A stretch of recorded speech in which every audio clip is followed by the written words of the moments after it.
ನಮಸ್ಕಾರ. ಕಲೆಪಲೆ ಯೂಟ್ಯೂಬ್ ಚಾನಲ್ಗೆ ತಮ್ಮೆಲ್ಲರಿಗೂ ಆತ್ಮೀಯವಾದ ಸ್ವಾಗತ. ಇವತ್ತು ನಾನು ಹೇಳ್ಕೊಡ್ತಾ ಇದ್ದೀನಿ ಮನೆಯಲ್ಲೇ ಪೊಟ್ಯಾಟೊ ಟ್ವಿಸ್ಟನ್ನು ಹೇಗೆ ಮಾಡ್ಕೊಳ್ಳೋದು ಅಂತ ಹೇಳಿ.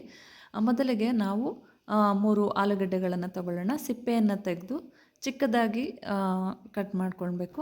ಆಮೇಲೆ ನಾವು ಒಂದು ಪಾತ್ರೆಗೆ ಕಟ್ ಮಾಡಿ ಒಂದು ಸೈಡ್ ಇಟ್ಕೊಳ್ಳೋಣ. ಒಂದು ಪಾತ್ರೆಗೆ ಮೈದಾ ಹಿಟ್ಟು 1 ಕಪ್ಪು, ಅರ್ಧ ಕಪ್ಪು ಕಾರ್ನ್ಫ್ಲೋರು, ಅಚ್ಕಾರದ ಪುಡಿ, ಉಪ್ಪು ಇಷ್ಟನ್ನು ಹಾಕಿ ಎಷ್ಟು ಬೇಕೋ ಅಷ್ಟು ನೀರನ್ನು ಕೂಡ ಹಾಕಿ ನಾವು ತೆಳುವಾದ ಸ್ಲರಿಯನ್ನು ಸಿದ್ಧ ಮಾಡಿಟ್ಕೊಳ್ಳೋಣ. ಆಮೇಲೆ ಮೊದಲೇ ಸ್ಲೈಸ್ ಮಾಡಿಟ್ಕೊಂಡ ಆಲೂಗಳನ್ನು ಸ್ಟಿಕ್ಕಿಗೆ ಒಂದೊಂದಾಗಿ ಸೇರಿಸ್ತಾ ಹೋಗೋಣ. ನಂತರ ನಾವು ರೆಡಿ ಮಾಡಿಟ್ಕೊಂಡಂತಹ ಕಾರ್ನ್ಫ್ಲೋರ್ ಸ್ಲರಿ ಒಳಗಡೆ ಅದ್ದಿ ಎಣ್ಣೆ ಒಳಗಡೆ ಕರಿಯೋಣ. ಮೀಡಿಯಮ್ ಫ್ಲೇಮಲ್ಲಿ ಕರಿಯೋಣ, ಸ್ಟಿಕ್ ಸಮೇತ ಕರೆದ್ಬಿಟ್ಟು ನಂತರ ಅಚ್ಚ ಖಾರದ ಪುಡಿ, ಗರಂ ಮಸಾಲ, ಚಾಟ್ ಮಸಾಲ, ಚಿಟಿಕೆ ಉಪ್ಪನ್ನು ಅದ್ರ ಮೇಲೆ ಹಾಕೋಣ.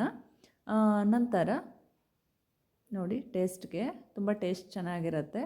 ಅಂದರೆ ನಾವು ಮನೆಯಲ್ಲೇ ಸಡನ್ ಬೇಕು ತಿನ್ನಂಗಾಯಿತು ಅಂದರೆ ಈ ರೀತಿ ನಾವು ರೆಡಿ ಮಾಡ್ಕೊಳ್ಬೋದು. ನೋಡಿ ಪೊಟ್ಯಾಟೊ ಟ್ವಿಸ್ಟರ್ ಈಗ ಸವಿಯಲು ಸಿದ್ಧವಾಗಿದೆ. ಮಕ್ಕಳಿಗೆ ಕೂಡ ತುಂಬ ಇಷ್ಟ ಆಗುತ್ತೆ. ನೀವು ಟ್ರೈ ಮಾಡಿ. Thank you. ಕಲೆಬಲೆ ಯೂಟ್ಯೂಬ್ ಚಾನಲ್ನ ಸಬ್ಸ್ಕ್ರೈಬ್ ಮಾಡಿ, ಶೇರ್ ಮಾಡಿ, ಕಮೆಂಟ್ ಮಾಡಿ. Thank you so much.